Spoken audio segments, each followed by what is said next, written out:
All right. Greetings, everyone. This is Tim Selden, president of the Montessori Foundation, and with me is Dr. Paul Epstein, who's our guest this week. Paul is a Montessori senior consultant with Montessori Foundation, as is Dr. Michael Dorr, probably to the left of Paul on your screen.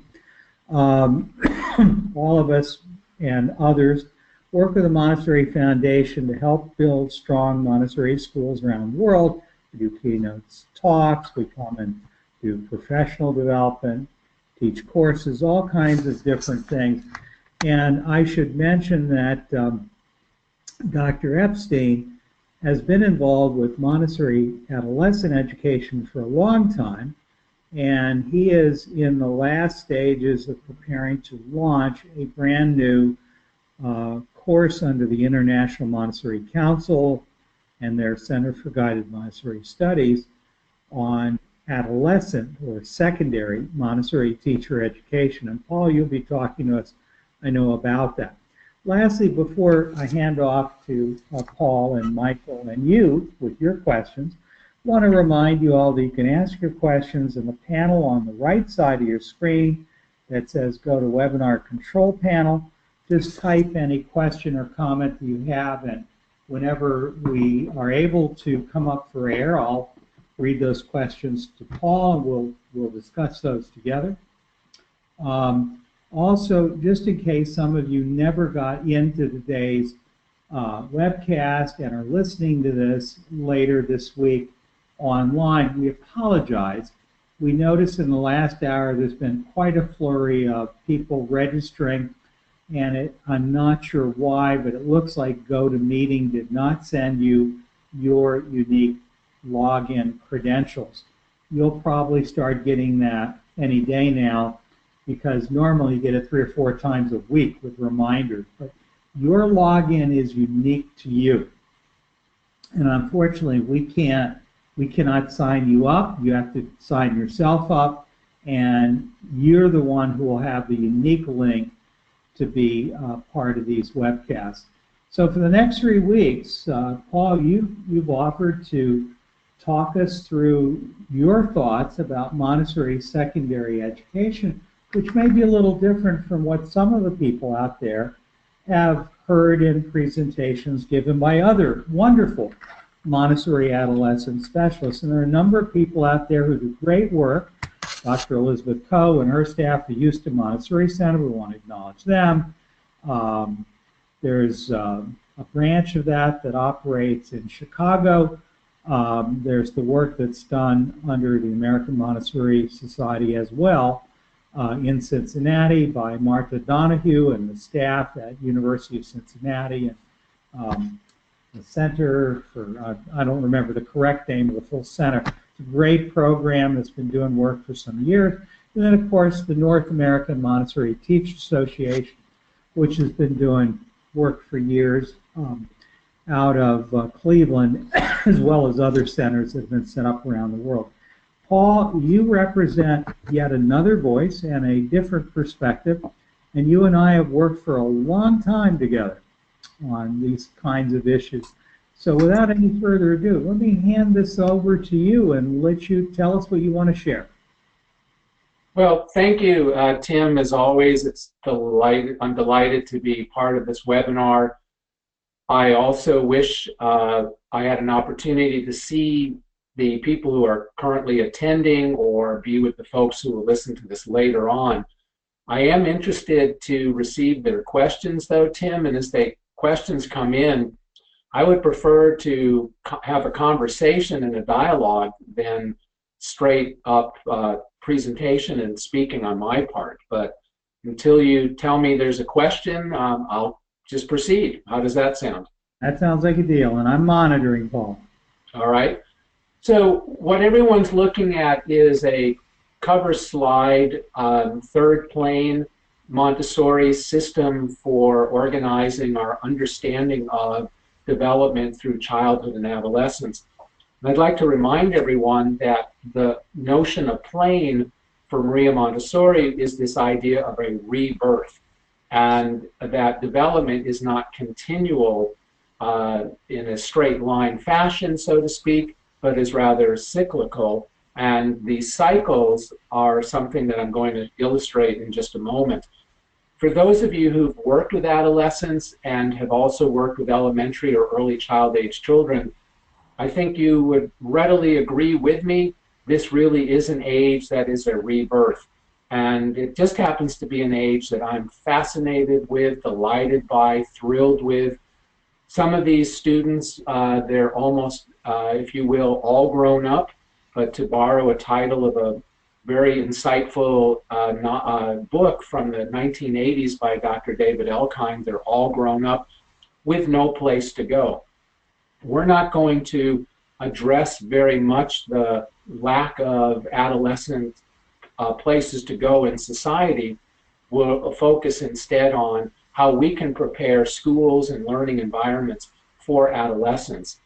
It's not more of the same, meaning it's not a simple continuation of what took place in elementary. I think there's a kind of a gradual continuation from our early childhood to elementary programs, but it's not that there's an abrupt difference in the adolescent program, but there is instead a major difference that has to take place in how we organize and how we design our adolescent programs. So I'm going to turn to the next slide that I prepared, and I want to bring your attention to a couple of things. First, the title of this slide is Students of the World, and I want to speak to what that means. And then I've just put a bunch of words on the screen, but some boxes, as you can see, around the words. So I want to take you through this graphic diagram. But let me begin with Students of the World. Originally, Dr. Maria Montessori used the term Erdkinder to talk about the adolescent experience, to talk about the design of adolescent learning. Erdkinder is a German phrase. Erde means earth, Kinder, children. And I want to suggest that there's a couple of challenges with that German phrase, Erdkinder. First, the first challenge is the word kinder. Adolescents mostly don't like to think of themselves as children. I had an opportunity this summer and early fall to speak with some Montessori secondary school educators in Germany. And I asked them about the term Erdkinder. So what I'm sharing with you, I've had an opportunity to confirm with some native speakers of German. And firstly, I'm correctly translating Erdkinder, children of the earth, or children of the land. And secondly, what they told me is in Germany, they don't use this term because of what I just mentioned. The adolescent does not like to be thought of as a child. So then I asked, well, what do you use instead? And what I was told is they're using a word of student, the student of the world, as you see that I've titled this graphic. And so there really isn't a happy term. I had originally, in my conversation, said Weltkinder, which is children of the earth, and that is a German phrase, but that's when they told me that they don't use the word Kinder, children, so Weltschüler, student of the world, something of that sort. Now, why would I even want to change it? In the first instance, because the adolescent doesn't like the word child, but more than that, Montessori's ideas were assembled by her in the late 1920s and during the first half of the 1930s. And at that time, she was aware of and visited any number of schools that took place on farm environments. She became aware of programs in Germany, programs in England, where students indeed would leave home and live at school. It was a boarding school. It was a boarding school on a farm. And so her idea of the child of the earth comes from other educational experiences that she became aware of and other experiences that she studied. Well, in the 1920s, 1930s, perhaps a majority of our population was involved with agriculture as a way to sustain their lives. Whereas now, of course, the vast majority of employment takes place in industry or in knowledge-based enterprises. But agriculture, while essential to our survival, is, and I honestly don't know the correct percent, could be 5, 6, 7% of employment in the world now, given in part because of the industrialization of farming and so forth and so on. So this title, Students of the World, is another way in which I'd like to suggest that while we should know about and certainly take time to study and gain insight from Montessori's ideas of the child of the earth, I don't think we need to be tied down to it. I know in the development of Montessori adolescent programs during the 1970s, 80s, and 90s, people explored her ideas, they discussed, debated it, they talked about making a compromise of her idea. I've always found that to be intriguing because at that time in the 70s, 80s, there were very few Montessori secondary programs. So not sure what the compromise was all about. I mean, compromising an idea is one thing, but compromising versus actual experience to me is something else. They used phrases in the 70s and 80s. They called it the experiment of the experiment. And all of this is, I think, wonderful, wonderful allegiance and wonderful acknowledgement and recognition of Maria Montessori's incredible genius and incredible contribution that she continues to make to our legacy and the work that we do today. But I want to just identify up front, I don't feel shackled by it. I don't feel that we're necessarily dependent upon a set of ideas, but instead I'd like to pull from her writings and pull from her essays core principles and then modify the circumstances in which we would apply those principles. I guess what I'm trying to say is I'm not trying to adapt and change the principles, but rather the application of the principles. And so that's finally what this diagram is suggesting to everybody. In the center of the diagram, you notice the word the adolescent. And so like our Montessori work with early childhood and in elementary, we always put the personality of the learner first. In this case, it's the personality of the adolescent.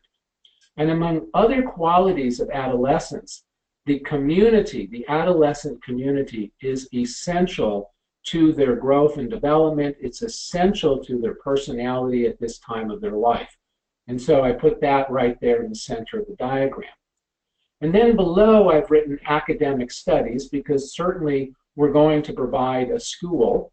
In that school, we're going to provide learning experiences. I just want to mention quickly that one of Montessori's thoughts was that due to the nature of puberty, which involves, of course, a restructuring of the brain, restructuring of the body, I mean, truly a new birth is taking place in the third plane. So with all of that growth, with all of that restructuring that's going on inside, she actually advocated for an academic holiday. She felt that the stress of study done in the traditional model of the day, which was memorization-based learning, was too stressful. And particularly at this time of life when the adolescent was in a very fragile state, given all of the growth that was taking place. Well, I don't subscribe to her thoughts completely. She does outline in her essays about this age an education syllabus, but it's not clear how rigorous she wanted students to study that particular syllabus, particularly when she makes the comment that the young adolescent ought to have this academic break. Now, I also want to mention that there's another reason for advocating for an academic break. And that comes from an essay from the 1920s in which Montessori argues, well, on the one hand, her elementary student graduates would be about 3 years ahead academically compared to traditional students. And on the other hand, because of that academic gain, they could afford to take 3 years off, so to speak. and allow their bodies to grow and develop.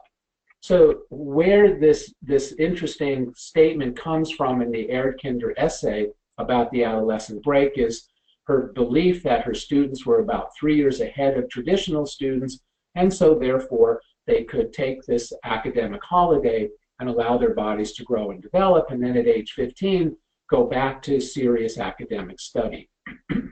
So, Paul, generally speaking, do you see Montessori kids performing like that? Tim, yes and no.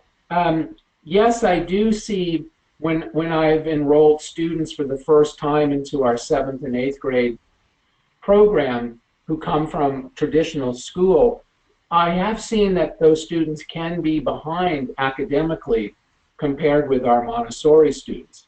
On the other hand, I don't see this as an age of this incredible stress, because Montessori, without directly acknowledging a Freudian paradigm, she actually writes about the adolescent's development in terms of a Freudian paradigm. Also, prevalent at her time was this idea, not from Freud, but from other psychologists, that adolescence is a period of storm and stress, and I forget the German phrase for it. It sounds better in German, but I don't remember the words. Storm and stress is not an accurate description of the adolescent experience. Recent studies suggest that adolescence has a lot of different versions of growth and development. Some students go to sleep at the age of 10 or 11 and wake up in their adult body. I mean, growth is rapid. Other students take many, many years, 6, 7, 8, 9 years for them to achieve their adult height and full growth to have taken place. And the conclusion is that all of this is normal, that it's not strange or unusual if there's gradual growth, or it doesn't mean anything if there's overnight growth. It's all normal. And in general, the description of storm and stress, this doesn't apply to the adolescent experience. Now, there are adolescents who are storming and who are experiencing stress, but it apparently is the minority rather than most of the adolescent experience. Does that respond, Tim? Well, I'm not sure. I mean, it'd be interesting to see if others, but there's a couple of things that you often hear said. The first is we often hear people who are specialists in Montessori secondary or adolescent education comparing the adolescent or the young adolescent with either a toddler or an early childhood. I find that to be interesting, and there certainly are some parallels, but I think every stage of development is its own unique experience, and it's dangerous to start making generalizations. The second thing that you just brought up is the idea that adolescents are going to not be terribly oriented to academic work. They like to cook, eat, create, discuss, but real scholarship, probably not what they'd like to do.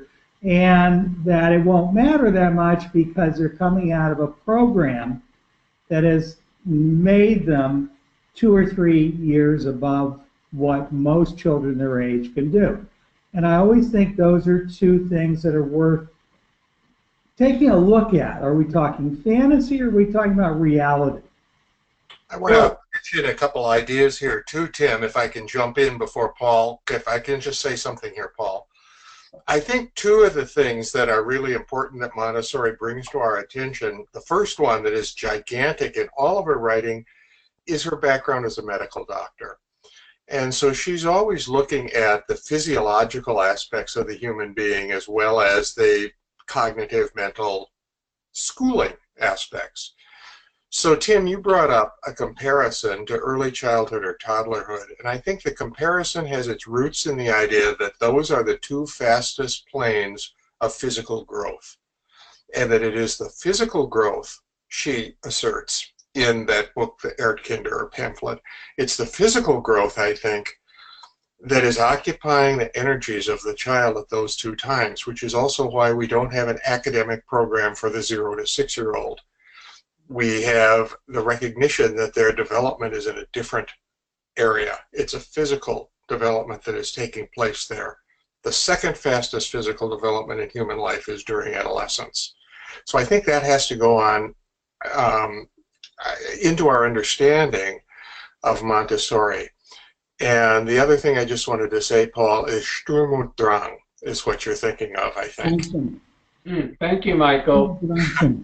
My little German piece. Maybe we could do a webinar in the near future. I'd like to challenge your assertion, Michael, that there's not an academic program in the early childhood program. That I think could be an interesting debate that we could have. But to build on your point about physical growth, I do agree that the first years of life and then during adolescence are by design, if you will, times of tremendous physical growth.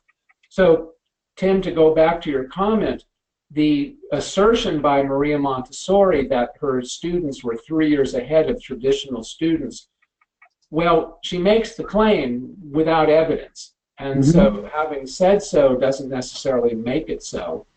But my experience is that sometimes when we've admitted students for the first time to our 7th and 8th grade program without Montessori background, some of those students have been behind academically.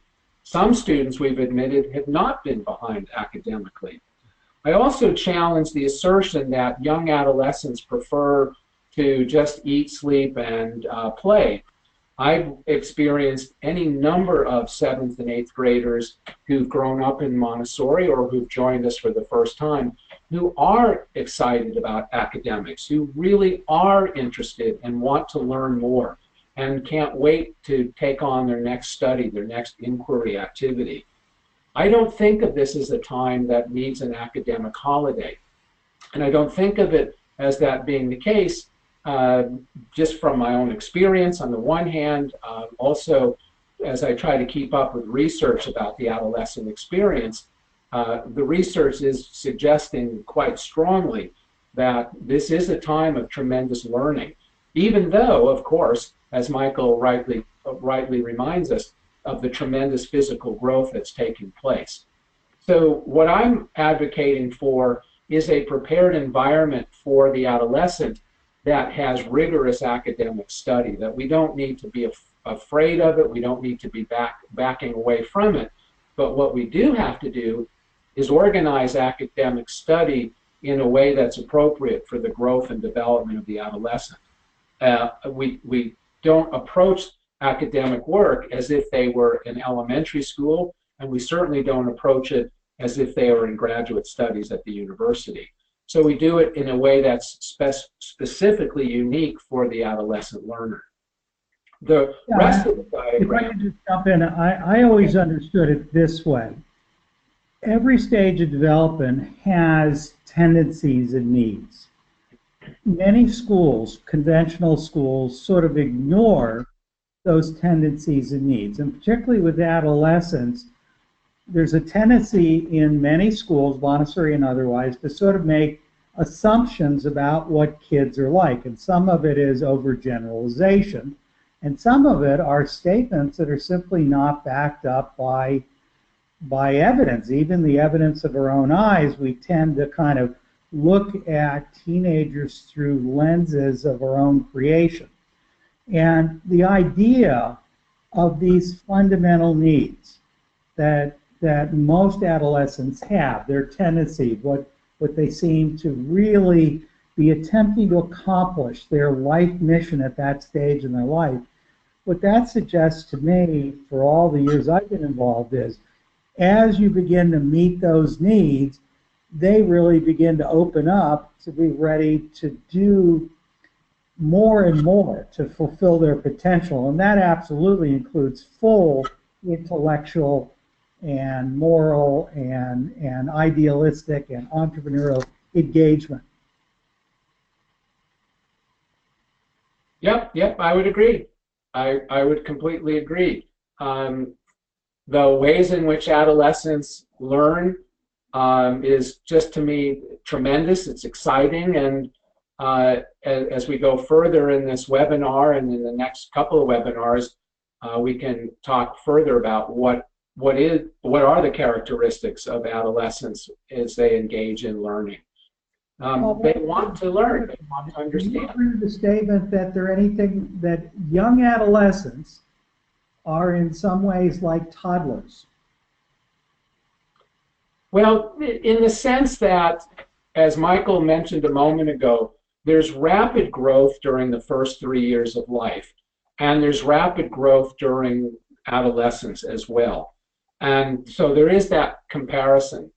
I've often experienced adolescents who have the ability to focus for short periods of time, but completely intensely, much like like a toddler might. Toddlers will spend they'll engage intensely for short moments on one activity, then the next, then the next, then the next. An older child, and particularly older elementary children, can sustain their attention and interest for longer periods of time. Many young adolescents are more toddler-like in that their focus is going to be for of short duration. It could be a day or two or three, but it's all they can be all or nothing, just fully intently involved, and then they're out of energy, they're out of gas, so to speak, and then they kind of revive themselves, rejuvenate themselves, and go all over again. The older adolescent is different. The older adolescent is more like the older elementary child. The older adolescent can sustain attention and interest on projects, and many projects, over longer periods of time. Now, these are generalizations.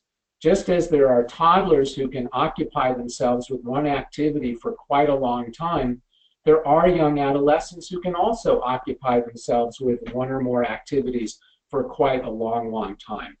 So again, generalizations, these are not absolute descriptions. Yeah, okay.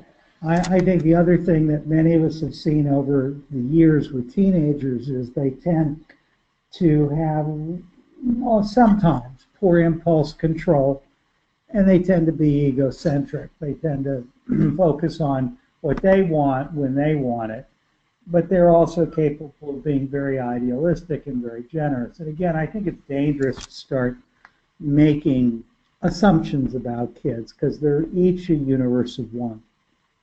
I think so, Tim. My experience is I have worked with and had the delightful experience of adolescents who are 12, 13, 14, who are incredibly empathetic, unbelievably able to take their empathy experiences and translate that into experiences of service. I've experienced adolescents who are quite the opposite, who really cannot get past their own self-absorption or self-focus.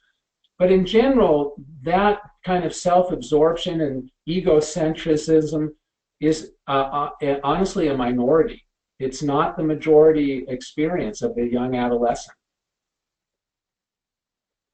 Sounds good. So you've given us this diagram here, and you said in just a discussion you and I had last night that this distills your understanding of adolescence and the program for these kids right down to its essence, beginning with the idea of the Weltschüler, or students of the world. The global scholar might be another way of saying it, or global learner. And then the whole thing is sort of boxed in, and you start with the adolescent as an individual, the adolescent community, just to reiterate what you've said, the community of these kids, which is at every age level, the community we create among our learners is incredibly important. But with teenagers, it's the most powerful tool we've got. And then you're surrounding that with the business environment, the idea of the various enterprises that give kids a sense of purpose, of independence, of being taken seriously and being able to do adult-like things. You often say the farm never sleeps, or the business never sleeps, whatever the business is. Then you've got academics, and then around that you've got presumably highly desirable, interesting experiences in travel and in service, all sort of framing this thing in. That sort of summarizes, doesn't it, Paul? Well, that's the intent of the graphic. Just a couple of more comments about the business environment and the community of adolescents. Every age of growth, every plane of development has particular hallmarks. And in a moment, I'm going to show a graphic of the planes of development. But for now, I want to identify that more than anything else, an adolescent is wanting to be all grown up, which implies decision-making much like we as adults do. Again, we want to remember that in Montessori theory, Montessori identifies the purpose of childhood is to become an adult, is to grow up. The purpose of adolescence is to grow up, become an adult. So given that mission, one of the experiences the adolescent wants to engage in is serious economic decision making. I don't mean that elementary age children don't make economic decisions. They do, but perhaps we could say at a younger level. The adolescent would be somebody who would be delighted to know how to become an entrepreneur. Now, for Montessori, this whole thing was going to take place on a farm. The adolescent was going to run a farm, was going to run a hostel where parents could come and stay when they visit. They were going to run a store where they would sell produce from farm products. And the implication from Montessori's essay is that the adolescent was doing the running of these businesses. Well, in reality, adolescences are more like apprentices. They need to work in an environment that adults offer guidance, mentoring, coaching. The adult, at the end of the day, is going to be in charge of the business. The adolescent is like an apprentice, is learning how. And so one of the things that Montessori secondary programs want to provide is an environment of business. When that's there, the adolescent community now has a different focus. The focus will be multiple. I shouldn't say different. The focus will be multiple. There's nothing wrong with having fun. There's nothing wrong with planning movie night or planning dances. There's nothing wrong with any of those things. But the community wants to be a community that is a decision-making body. And one of the sets of decisions that they can make is with respect to their business, with respect to travel, and also service. Well, I'm not the best graphic designer, so if someone is, I welcome their redoing this graphic. But what I'm trying to capture are the 6 major components of Montessori secondary education. So, Tim, if there are questions from folks who are watching and listening to the webinar, I'd be delighted to hear those questions, or I can go on. Well, I only see an observation from Vicky Sampak, who says, you know, I noticed with teenagers a need for more sleep. I'm sorry, a need for? More sleep. Mm-hmm. That certainly is true. That certainly is true. Some adolescent development patterns take quite a toll. There is some research that suggests we have to start the school day in the afternoon, not first thing. Something is going wrong with the transmission there. We're getting a lot of static suddenly. And I think that may come from you, Tim. Well, we're thinking about that. I want to go back to one of my earlier points, which is that physical body development, the remarkable growth that adolescents, as any of us who've worked with them know, how they shoot up so rapidly. That takes a toll on energy, and there's a reason why they need more sleep. So do preschoolers. They get naps as well. It's really goes back to one of those very same points. Yep. Thank you, Michael. Well, all right, I'm going to go ahead. I want to speak about the program that, Tim, you mentioned at the beginning of this webinar, the Center for Guided Montessori Studies, CGMS. Our program is going to launch this June. Our first day will be June 14th. The program will last for about 20 months. And the program has 3 components: residential studies, and that's what's going to start June 14th in Sarasota. And it will go from June 14 until June 30. And then there will be a series of 8 or 9 distance learning modules. Each module is approximately 8 or 9 weeks in length. And the modules will focus in on 1 or more specific courses. And then the third part of the experience is a practicum or student teaching. And together, the entire program will result with Montessori teacher certification for secondary 1 and 2. Secondary 1 refers to ages 12 to 15, and secondary 2 refers to ages 15 to 18. The courses that people will be engaging with are Montessori theory, curriculum and instruction, and elementary overview is, of course, you're reading the list with me. Adolescent development, observation, classroom leadership, travel, and service. And then there'll be some other topics that will be brought into these particular named courses. During the distant learning module, you can expect to be involved with studying for some 8 to 10 hours a week. Part of your week will be you'll be involved with watching video, you'll be involved with reading, there will be projects to work on. You'll have at least once a week a live Zoom chat with the people in your course and with the instructional leader of that group. And the assignments all will have very practical application. In other words, a person will not be writing papers just for the sake of writing papers. In Montessori theory, you might be asked to summarize Montessori's key points about Erkinder and then present those points to parents in a meeting where you're also describing and discussing with parents the design of your secondary program. So again, a practical application. Structures of inquiry, the curriculum, we're going to offer designed models of units of study for students, and also a framework of inquiry. The framework will have a number of components. I think it's above 10 at the moment. And those components, as a framework, will allow people to put curriculum together in a way that responds to their local requirements.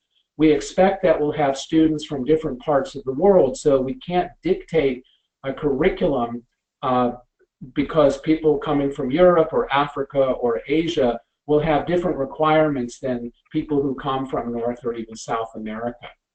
The elementary overview is a requirement. It's important for the folks who are listening.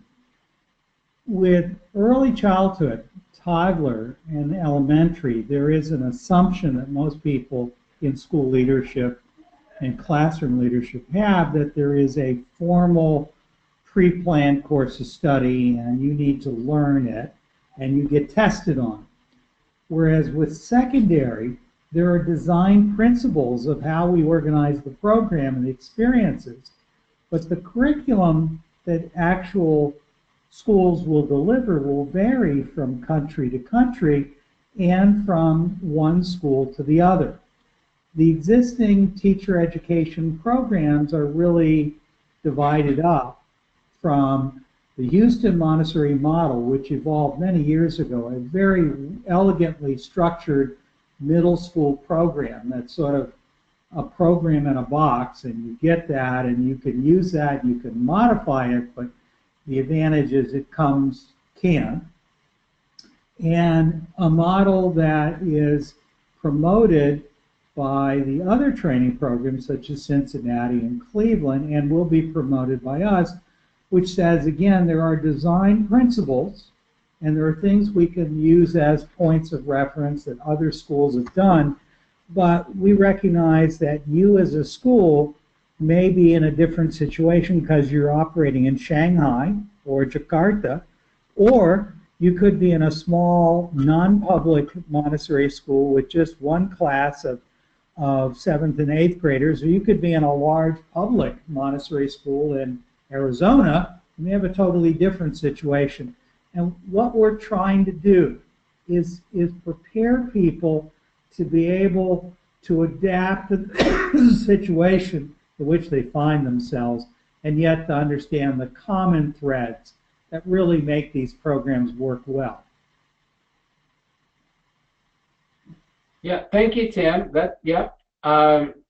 Well, to go further, the elementary overview, certification requirements are that if a person comes to take this course who is not an elementary Montessori teacher, then they have this overview of the high points of the elementary curriculum. Just to restate, Tim, one of your points, in Montessori elementary and early childhood, we have this wonderful inherited legacy of Montessori material. Originally, Montessori herself promised that she would begin to develop and to design and develop materials, hands-on materials for adolescents. And she wrote those promises in a series of letters in the 1920s. And then she never did that. Instead, she then wrote, you know, I've given this some more thought. Adolescents learn in a very different way, need a very different experience, and then did not develop materials specifically for the adolescent. Now, of course, adolescents do learn with materials, and there are many wonderful materials that we bring into the secondary environment for them. And that also can include the elementary materials. We might use a material to review a concept or review a procedure, or for some adolescents, reteach it or let them spend time with that material so that they really do understand the concept or the skill that the material is going to provide. So the elementary overview offers that opportunity. Adolescent development, some particulars about adolescent growth, both cognitive, social, emotional, physical, and even spiritual are part of that course. Observation is the Montessori method, and we certainly observe in the adolescent program. Classroom leadership, how do you organize the environment? How do you organize the school day? What does the school week look like? How do you take the school year and create quarters? Those kinds of practical matters. And then involving our involving our adult learners with organizing experiences with travel and service. And forgive me, I left off the word business. The word business should be in that last line as well. Well, Tim, I wonder if there might be any comments or questions at this point. Looks like a couple of people have just written something. Let's take a look. Heather says, so, Paul, to recap, if you were to take the course, you would end up with what type of certification? Let me answer that one as chair. Most of you who are listening are probably familiar with AMS and AMI. There are actually a number of smaller and larger organizations, and in North America, training programs tend to be accredited by MACD.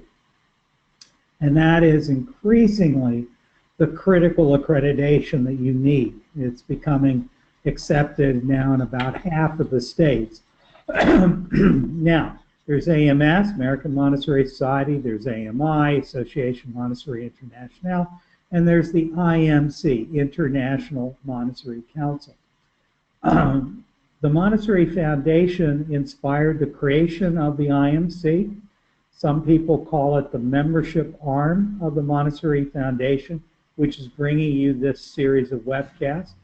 And the Center for Guided Montessori Studies is at current the only IMC teacher education program. But it's like many, many programs in a normal society. We've got about 400 or 500 people currently taking early childhood, infant, toddler, or elementary teacher education. Very rigorous, and the answer to your question is you would get an IMC credential from a program that will, before you graduate, be accredited, presumably, by MACD. And I have to say it presumably, because the rules of MACD is you're not accredited until you are accredited. However, everything is being developed to meet, exceed the MACD standards, and all the other programs we run are MACD accredited. Paul, anything you want to add? No, I wonder if Heather has a follow-up or if that satisfies her question. Yeah, it would, I think, Heather, what you would find is, once again, if you're connected with a school that is only looking for AMI graduates, I think you'd be pleased with the quality of the training and the experience, the knowledge, the coaching, but they may be looking for something very specific. Same thing for AMS, could conceivably. But in terms of something like AMS's 2020 expectation that accredited Montessori schools need to have people that are completed or are in the process of completing a MACD accredited program at the age level that you're teaching, this will meet and exceed those standards. We have Emma Raddington from Scotland, and she says, hello from Scotland, good to see you again, Paul, and hear more about this level of Montessori. I'm really interested in this course. And I've gone to the CGMS website, but there is currently no information there. You mentioned that the residential part of the course is going to be in Sarasota in June. I need to move very quickly to join you for this. Can you please repeat the dates and how do we sign up? Well, I can respond to that. The Center for Guided Montessori Studies website is being updated with information about the secondary program, including dates and application information. The best thing to do right now would be, I'm going to type in a message, is to send me an email, and I'll respond directly to everybody about the particulars. I think I'm doing this correctly. Did that go out to everybody's screen? I hope I'm not seeing it, Paul. It came under chat. And what Paul did is he sent you his email, and I'll send it through the other strategy as well. It's Paul Epstein, E-P, so excuse me, P. Epstein, E-P-S-T-E-I-N at guidedstudies.com, and I will send this to you through the other link that we have. Okay, but to go back to the question, the residential program is going to start on June 14, and it will complete on June 30. If people want to send me an email, I can then get you the information with respect to the application and the costs and all of that information. Now, that's the first residential experience. There's going to be a second residential experience in the summer of June 2018. We don't have the dates yet. We don't have a choice as to why we have to have two residential experiences. That's a requirement of our program accreditation through the MACD organization. After the June 30th date of 2017, after this summer, then people will begin their distance learning studies, the modules. And the first module will be the elementary overview, and then we'll proceed through the courses. But all of this is being assembled and will be available on the CGMS website, so people will be able to access it. So please be patient with us as we get all of this out to everybody. Yes, let me add a couple of things that I happen to know as one of the people that founded the Center for Guided Montessori Studies. I'm privy to some things. The first is, if for some reason you wish to join the course this summer, so that your student teaching, your practicum year begins this coming fall, and you get all that coaching during this year. but you can't come for some reason to Sarasota, don't despair. The CGMS model is rather elegant. I heard you describe it last night, Paul, as if you can't start with the residential program, it's flexible enough you can pick up with the module of online courses, and think of those as going in cycles.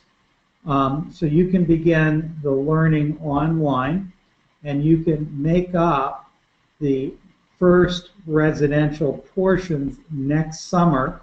The point is you could even do both of them next summer, but they wouldn't both be held at Sarasota. The way it'll work is they're held simultaneously at each of the locations. And there will be one location this summer at the Newgate School, the lab school, the Montessori Foundation, be here at our high school. And then next summer, there'll be presumably the first summer residential and the second summer residential will presumably be held during the same time period. So you may need to go to Indianapolis to take the second one, which will be the other location that they're opening up. So one way or the other, there will be a solution for you. And don't despair if you can't make it to Sarasota, but if you can, I strongly encourage you to. You'll be here with our own people from Newgate and with me and with Paul, and it'll be quite the experience. I can tell you that the first cohort that comes through is going to get a special price because you're the guinea pigs, and we're assembling all of this as we're going along, so we're figuring that we're going to cut you a deal. And again, more information will be posted online. I think it's safe to say that your initial cost for this cohort that starts this year will probably be about $5,500 per student, whereas the course usually is about $8,000 or so. This is, for those who know the Center for Guided Montessori Studies, this would be roughly equivalent to what we do in the elementary 6 to 12 training. It's a very substantial course. And as I really appreciate, Paul, what you said, which is this is not just learning for the sake of theory. It's meant to be very practical as well as deep grounding in the history and the philosophy and the psychology behind everything we're doing. Well, Tim, just one correction. It's going to, the tuition is actually a bit higher. So I don't want people to get disappointed with the number that you gave. Well, you could be right. That's what I saw between Mark and Kitty discussing what they were going to charge for the first group. Well, again, I know they're working to put all this information onto the website, and it's supposed to go up very, very soon now. Tim, any other questions that folks have sent in before I go on to the next? Yeah, I see a couple of things. Heather says thank you. Megan Smythe asks, how does the approach relate to the NAMTA orientation? Does it include occupations, humanities as the foundation of academic work? Good question. There's going to be some essential differences between the NAMTA program and this program. First, the length that's involved. NAMTA is a 5-week course and essentially focuses in on Montessori theory with about a week and a half or two on Montessori curriculum ideas that they've identified as humanities and occupations. We are going to be a 20-month program. So it's significantly longer, which means more time to develop and evolve curriculum. The organization of curriculum as they've done with occupations and have humanities is one structure. We're certainly going to recommend that framework, but again, because our students are going to come from a variety of settings and different circumstances, some places won't be able to use the idea of occupations. They'll have to be calling their course science, or instead of humanities, they might have to use the term social studies. One of the things that many secondary programs are doing, both in Montessori and outside of Montessori, is to focus in on an approach called pedagogy of place. We're going to recommend that as well, but we are, again, offering a framework for the development of curriculum with many models and examples, instead of saying, okay, this is the way we insist that you do it. I hope that's making sense. Yeah, again, I think that is very important. I think the strength of this is not unique to this one program. I think Martha Donahue and her crowd at Cincinnati took a fairly similar course, but mainly oriented towards public secondary programs, whereas we're looking at public and private. But the idea is there's no one size fits all, but there are design principles, there are principles of best practice, there are strategies of pedagogical approach, and there are existing structures like the International Baccalaureate or the Cambridge scheme or the middle years program that somebody may choose to use or need to use in their particular school. And what Paul and the faculty are going to be doing is trying to not give you a one-size-fits-all, and yet to help you in developing the actual program that you're going to develop at your school. Okay. Now, we got some more. Vicki Samsek has asked,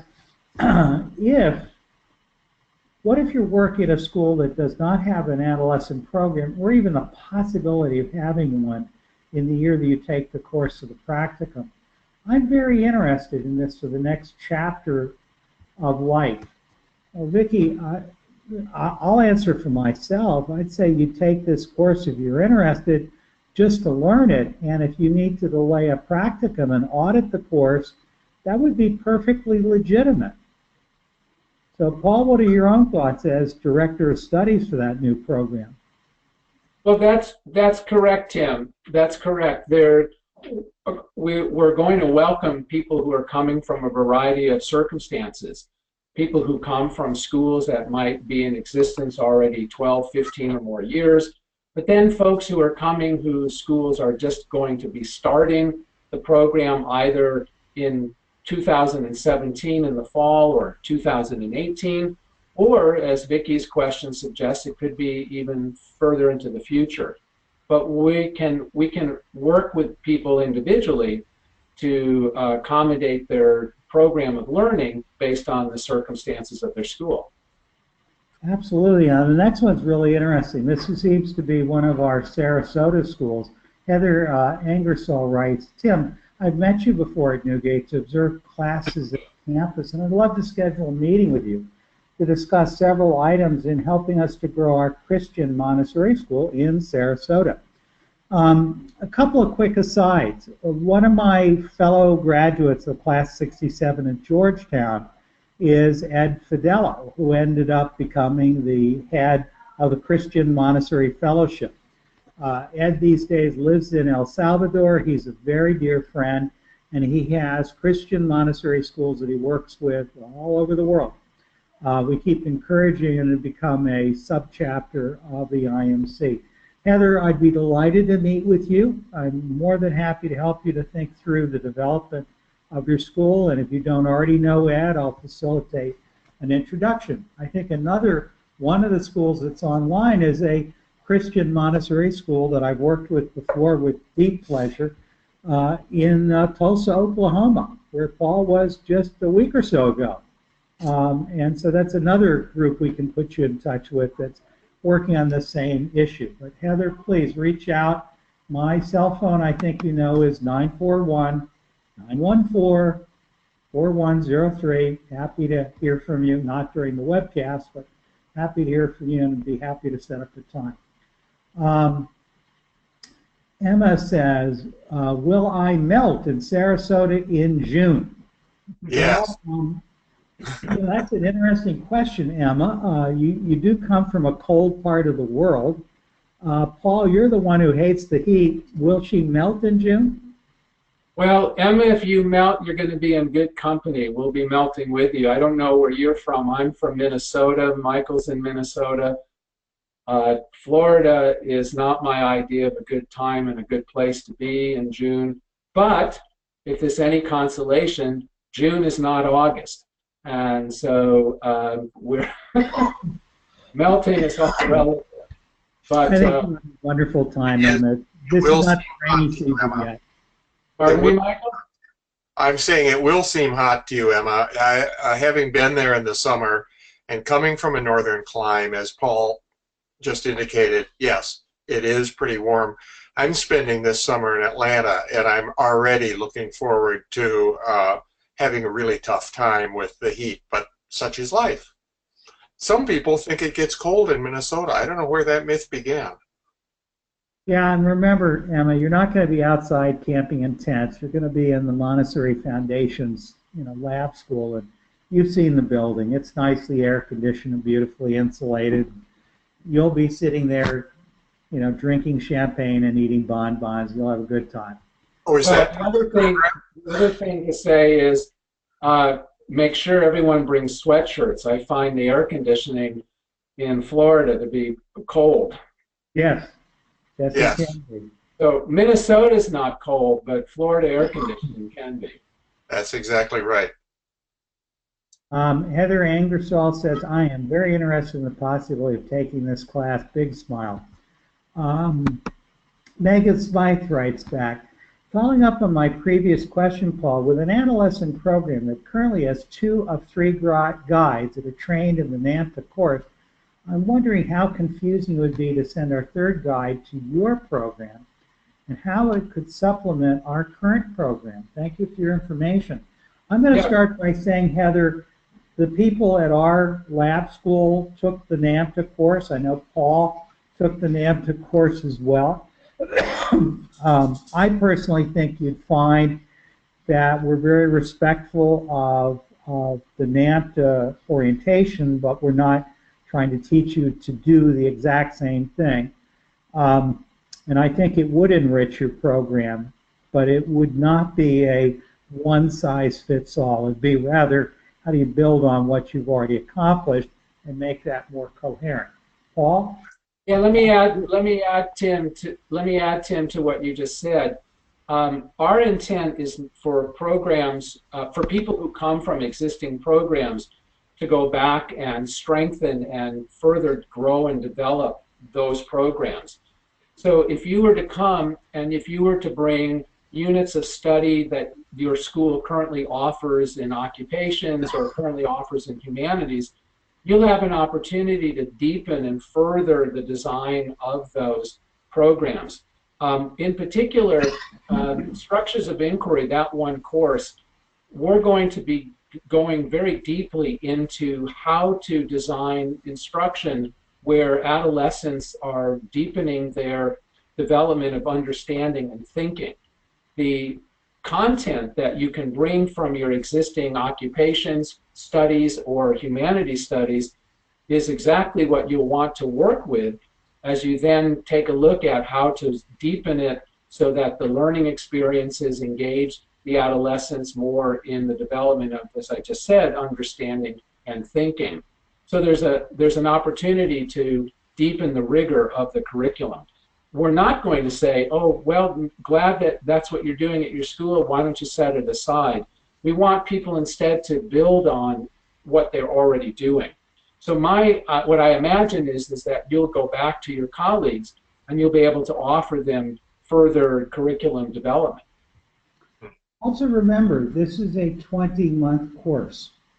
The time that you'll come and breathe the same air and break bread with us, as Vicki Sampeck points out, jump in the ocean every night, that's going to be a bonding experience, but the learning happens in ways that are very similar to what we're doing right now, except you're going to be able to see each other and talk with each other, as well as hear videos of really great lecturers and see videos of really great Montessori schools and see interviews with people that are out there in the world that are doing this right now, and do research and develop your own programs.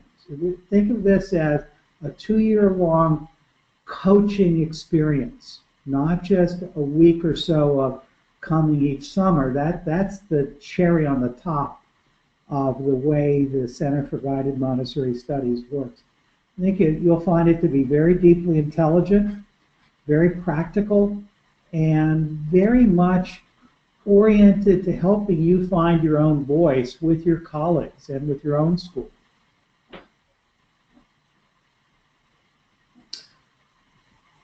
Back to you, Paul. No more questions yet. All right. Well, I'm going to go on then with some of this shared information, and I'm going to go get coffee, and I'll let you do the next thing. all right. So what I'm doing in this particular slide is sharing with you a way in which we can understand the progression of Montessori education, beginning with infant and toddlers and then extending out to the high school. Some of you will have high school experiences at your school, the 11th and 12th grade being the end of the high school in America. The school might be where you've got programs just for early childhood and middle school, and maybe you don't have infant and toddler. But be that as it may, what I just want to identify are the organizational principles of the various programs. For infant, toddler, primary, sensorial-based learning; elementary, the cosmic education. Montessori's idea for middle school was the Erdkinder, the children of the earth, the idea of the small community and the farm. And at the high school level, studies that were organized around understanding who am I in my community, whether it's an urban or rural community.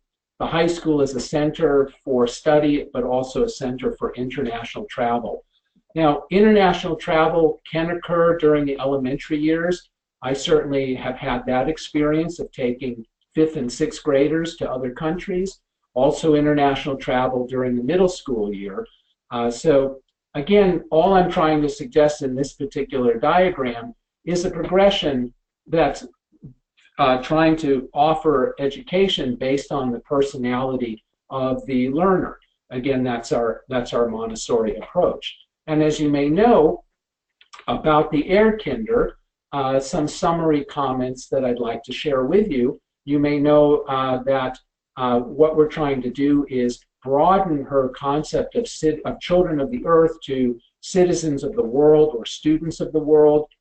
But as I said earlier in this webinar, what I'm not wanting to do is to say goodbye to Montessori's principles, but rather apply those principles to our 21st century context, specifically this idea of valorization of personality. In writing about early childhood or elementary age children, Montessori will use the idea of independence. Excuse me, the idea of becoming independent. Now with the adolescents, she changes the word to valorization. But the Latin root of valorization is the idea of independence. But independence through your own ability to be economically successful, your own ability to also be interdependent. The adolescent definitely wants to make contributions to others, and make contributions to the world. Now, this is an extension of what is started in early childhood. Excuse me. This is an extension of what Montessori talks about and what children experience in early childhood and in elementary, namely the development of noble work, the noble task. And it continues in the adolescent experiences. The adolescent becomes more consciously aware of this idea of noble work, of noble task, and becomes not only conscious of it, but actually can write about it, speak about it, plan for it, and is quite engaged with making contributions to the natural world, the social world, and then the personal world. The personal world meaning myself and also other individuals. The Erdkinder in Montessori's writings was the rural setting. She based it on what was going on throughout Germany and also in England at her time. She was thinking that this was a time of development where, to maximize that development, the adolescent should leave home. This again is a Freudian idea that separation was necessary. You cannot become your full independent self until you separate from your parents. So go live on the farm. Now, that psychology is something that we can read about. We can understand it from a historical perspective. It's really not common today, or it's not in today's vernacular of understanding about the adolescent. Some of the things that you see on the slide, the idea of contributing to the community that I just mentioned as part of valorization. The store, this idea of the business. The important thing here is the adolescent does want to make economic decisions and then see the results of the decisions. This, in a wonderful way, is an amazing control of error. You'll know from the Montessori material, let's say the cylinder block that a 3 or a 4-year-old might enjoy, or a 5-year-old. The cylinder block has 10 cylinders. The control of error is that a particular cylinder can only fit in one particular place. Well, in terms of business, decisions that you make also have a control of error. The decision that you make either forwards the business or bankrupts the business. And so that reality of everyday life is part of the economic experience when you run a business. The secondary program will want to see a business taking place in the secondary program, but that may take time to develop.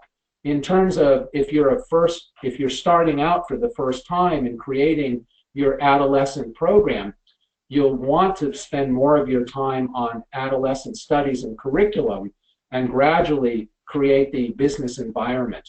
And I'll have a chance to speak about that in more detail later on.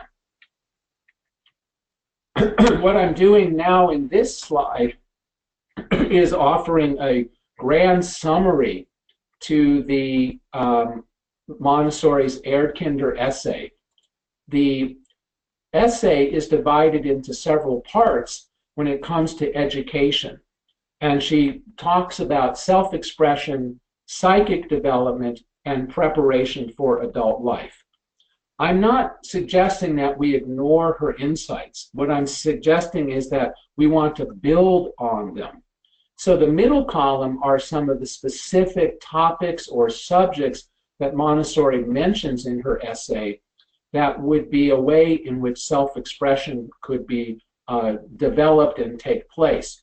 Or for psychic development, she suggested a course in moral education, mathematics, and language. The word psychic is interesting. Psychic refers to both cognitive development, but also it refers to spiritual growth and development too. And then the block of text next to number 3, preparation for adult life.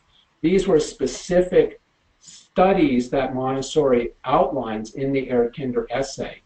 Over in the right column, what I'm offering is a modern update, if you will, of studies, academic studies that an adolescent program could have in place to satisfy the outline that Montessori provides in the educational syllabus. Now, in the Montessori theory course, we're going to go into quite detail and more depth than what I'm showing you here. Just please, this is an overview.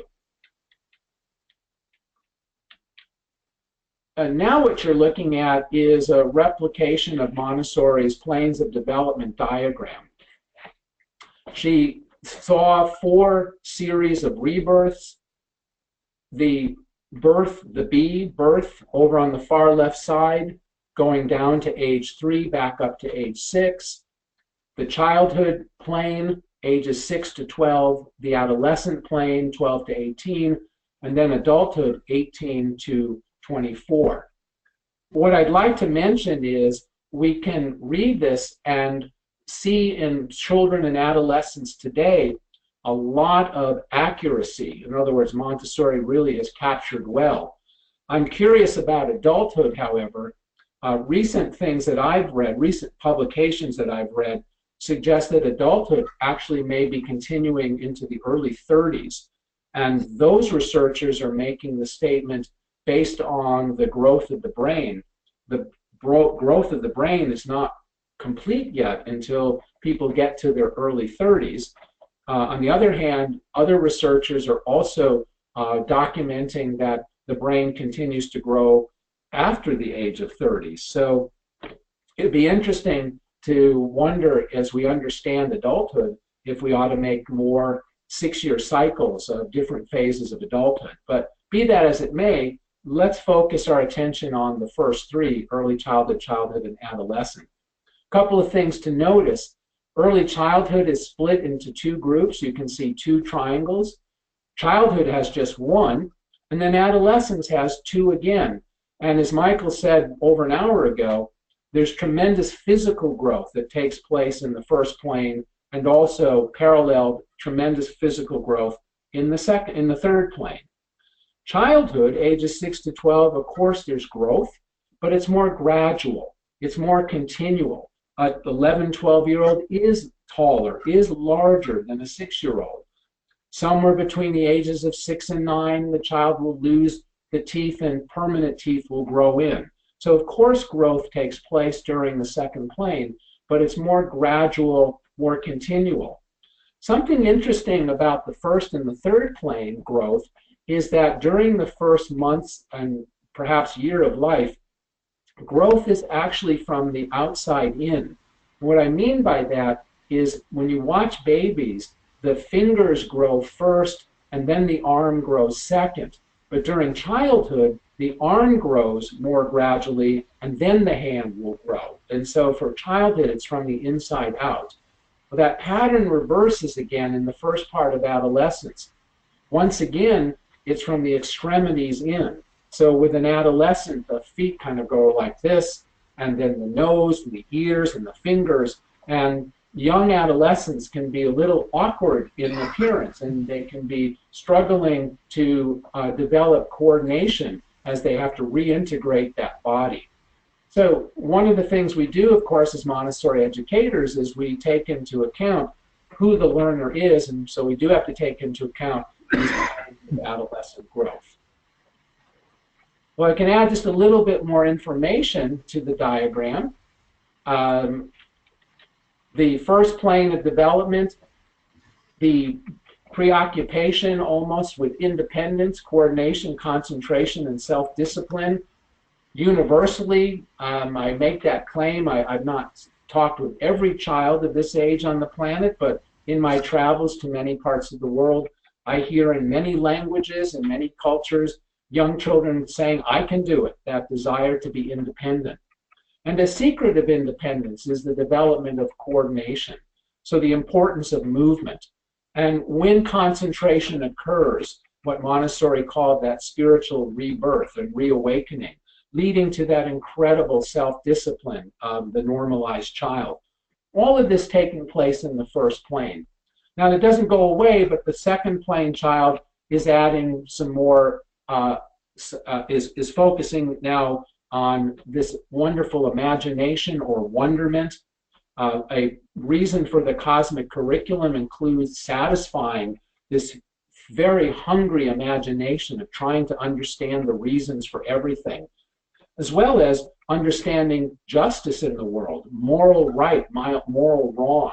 As many of you know, 6- and 7-year-olds often complain how things are not fair. And that desire to now learn together with a friend, to learn together in a cooperative fashion. Now that continues in adolescence, but there's a whole new tier of things that the adolescent will focus in on. And so our curriculum has to provide opportunities for self-expression. As you may know, the young adolescent talks all the time, but there's a purpose for that talk. What they're actually doing is learning how to differentiate talk according to social role. Now, among other things, I'm a cultural anthropologist, and in my studies of culture, I've actually done extensive studies of adolescent talk, and they are differentiating talk according to social role. So in this webinar, I'm speaking as a kind of lecturer instructor, but if I was with a friend, how I express myself would change according to that very different social role. Trust is a huge component of adolescent growth. They're learning to trust themselves all over again. That body is growing out of control almost. They're reintegrating. They've got to trust their own abilities. They're learning to understand people in a whole new way. As this brain grows and evolves, they're capable of thinking in a very different way. And they're taking on new identities. Many times I hear people say the adolescent is pushing the limits, or they're testing the limits. Also, I hear toddlers are supposed to be terrible twos. I don't like or agree with these stereotypes. It is true that the adolescent is trying on new social identities, but that's what they're doing in their progress of becoming an adult. New thinking refers to the ability of thinking more abstractly, thinking with language rather than with objects.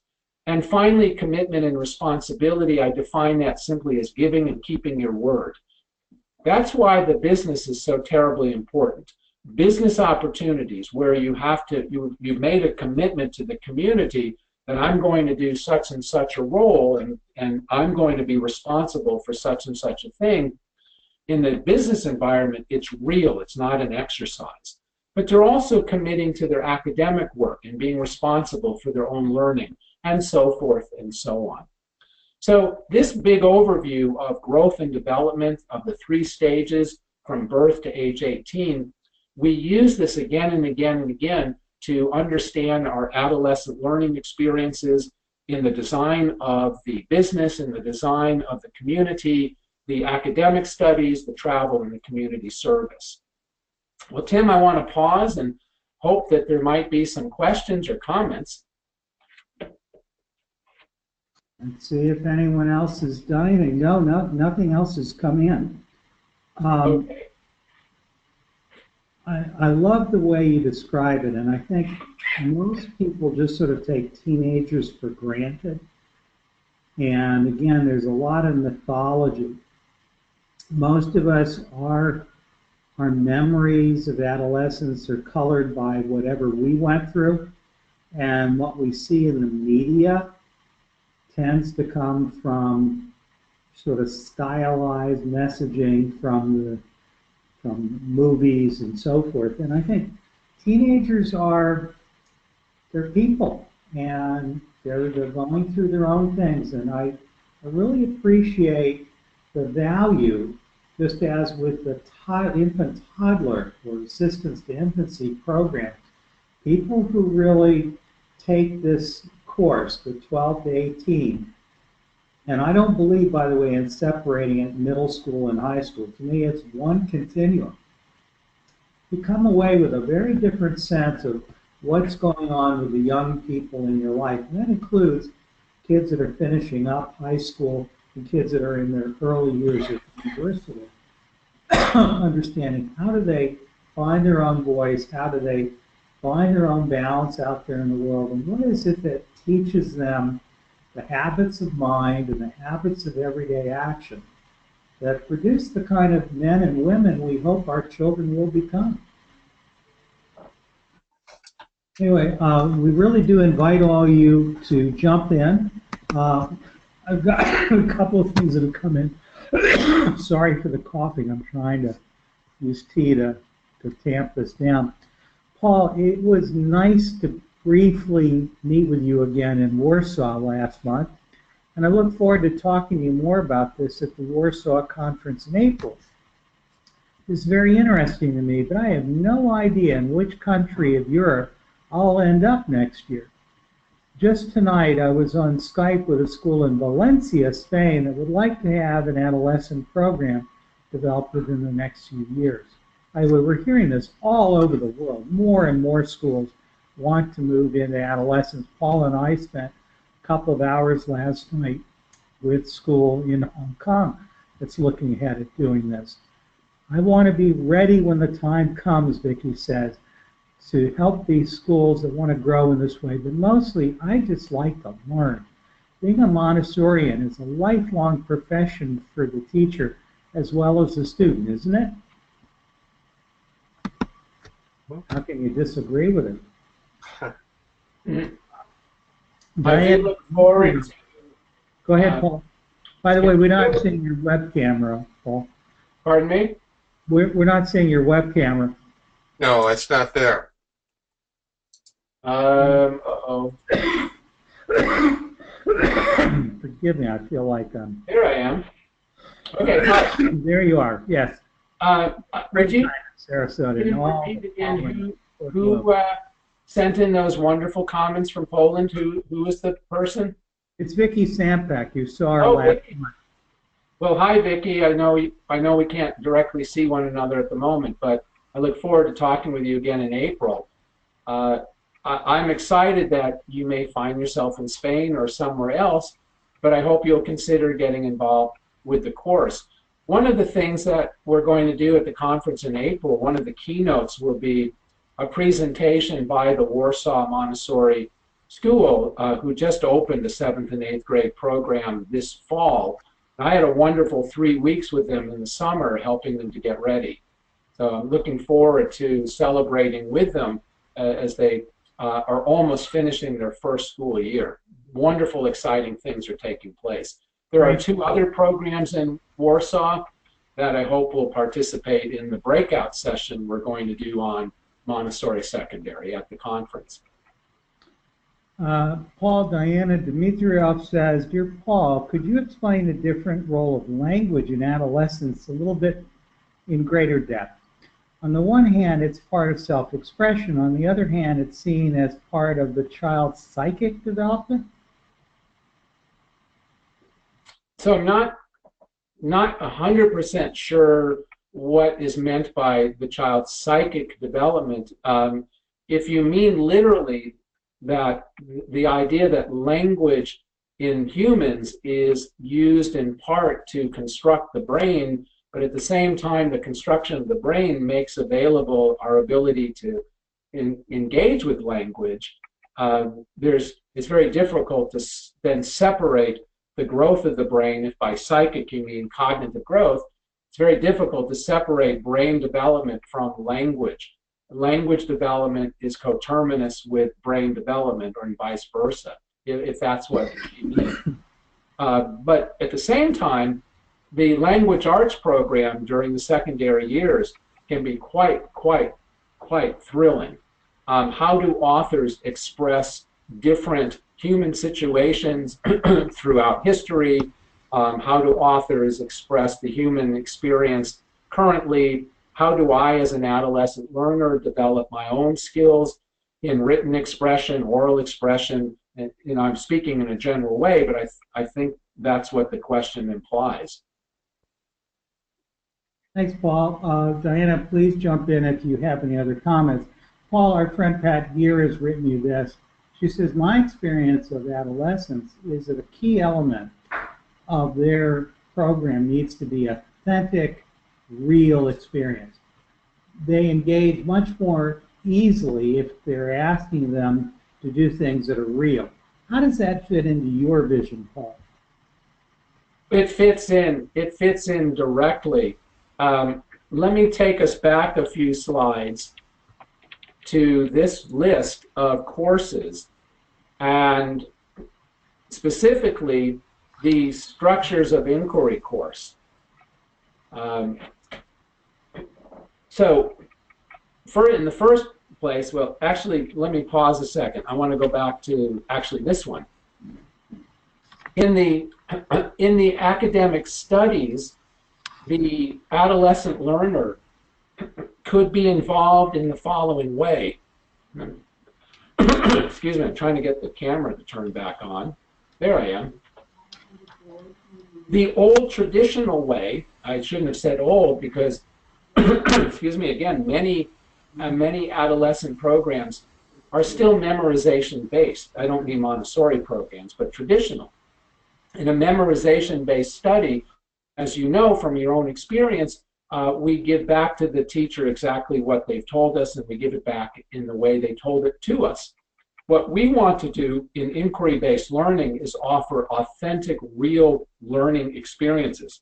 So we want to, for example, have a study of science, but if we call it an occupation, then we're engaging the learner in scientific work as if they were an adult scientist. So the idea is to be a scientist and then do what scientists do in the role of being scientist or historian.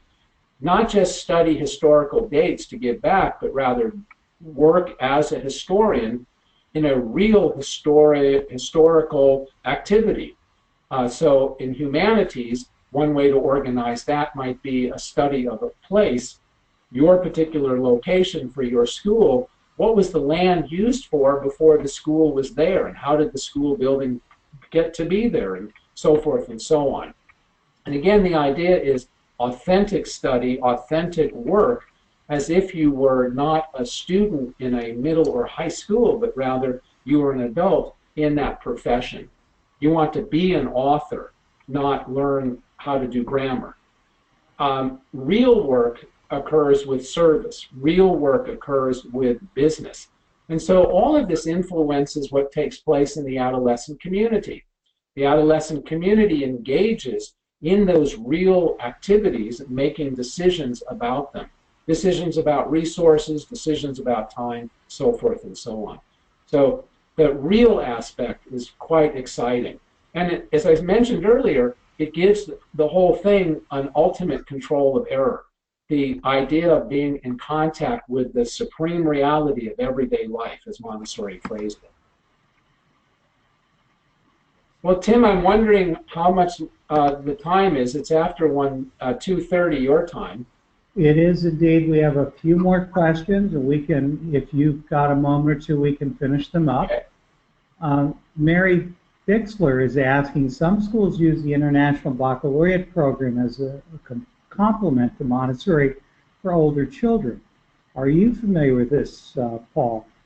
How does it compare with Montessori's view on adolescent education?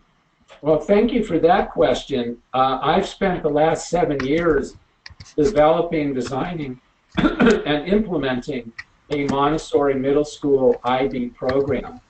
I took this school from candidate status through authorization, and now the program is ready for reauthorization. So I happen to be very excited about the blending of Montessori and the middle years program from IB. And I'm excited because the principles of IB and the principles of Montessori, I think, go like this. I think they just complement one another quite tightly, quite well. IB, in my opinion, offers a rigor to academic study that Montessori's notes in the Erdkinder essay don't provide. But on the other hand, Montessori offers IB some important things. The learning characteristics that are found in IB, the learner profile, I think are more richly found in Montessori, as well as her notion of noble work, noble task, which drives the thing forward. I do respect and I do appreciate the learner profile that IB offers, but I think it isn't enriched, as I just said, by Montessori. The academic studies, IB doesn't tell anybody what to do Monday through Friday, but the rigor that they offer in terms of their objectives and then their rubrics for assessment, I think are readily adopted in a Montessori middle school or high school program because it's inquiry-based learning. And I think IB has done a splendid job in developing inquiry-based learning modules and systems. Well, I could go on and on for length, but let me just conclude by saying our training program with CGMS, we will mention models, and IB middle years program and diploma program certainly are models, but we're not going to require people to become a Montessori IB school. Having done that, I'm excited about it, but I'm not going to be able to recommend and urge others to do the same. Yeah, I think we all share that. I mean, here at Newgate, we are an IB school for the diploma program. Paul has been involved with schools that have done it. the middle years level as well. And there's no one model, and everything has its pros and cons. You just have to weigh it out. Melinda Bray has asked this question, and she seemed to be kicking it at me, and you jump in too, guys. Melinda Bray up in Alabama says, when you say you don't believe in distinguishing between middle school and high school, would you please elaborate in terms of teaching lessons? Melinda, what I mean is not that I don't distinguish between early adolescent programs and upper adolescent programs. What I mean is I don't see it as desirable to do teacher preparation as orienting someone to teaching one age level versus the other. Kids who happen to be chronologically in one group may be ready for work that's higher or lower than what they are. And I, like elementary, I believe in one continuum of elementary teacher education, not elementary 1 and elementary 2. And that's really what I'm saying. Again, it's not that there isn't a difference between kids who are in, age 11, 12, 13 versus kids that are 16, 17, 18. That, quite obviously, they're ready for different things, and the program is probably going to be somewhat different. She then goes on to ask this question before I jump to you guys. She says, do you mean to keep them together as one community and teach them the same course at the same level, according to whatever level they're ready to take? Melinda, I'll only speak for myself and then invite Paul and Michael to jump in. And that is, we ourselves divide our school up into 3 levels or houses, 7th and 8th grade, 9th and 10th grade, 11th to 12th. Other schools may have 12 to 15-year-old as one group and 15 to 18 as another group. I don't think there's a right or wrong. But in general, you're probably not going to get a 6-year span of kids in the exact same group. They may come together as a community. That's different. But in the same everyday classroom, probably not. You want to create a community of kids that's very tightly bonded to each other, and part of that bond is them being in a fairly similar stage of development. And there is a difference between a 12-year-old and a 16-year-old. Paul, back to you. No, I think, Tim, that is what I would have said, so thank you. Okay, well, we seem to have one last question then. All right, and unfortunately, I'm going to have to take that as the last question. Okay, well, I think that actually works out very well, Paul, because the others are just thank you, thank you, thank you. For those of you who are still online and are curious about Center for Guided Montessori Studies, my son Mark did get back to me, and he said that what they're doing is giving a 20% discount for the people that are in that first cohort of students with the various fees from MACD and so forth. Your cost would be closer to $6,500, not the $5,500 that I mentioned.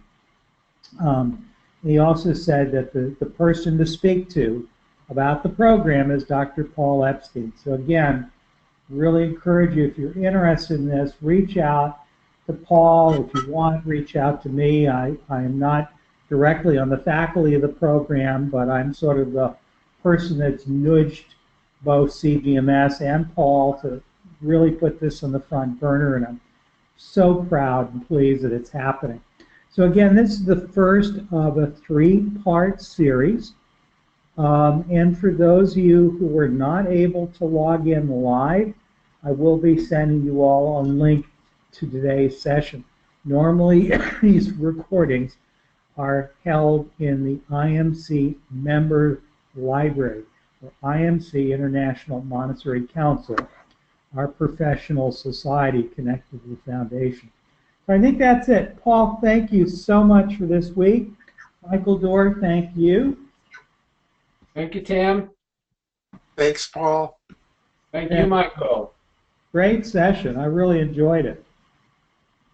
All right, to be continued. Bye, everyone. See you next week.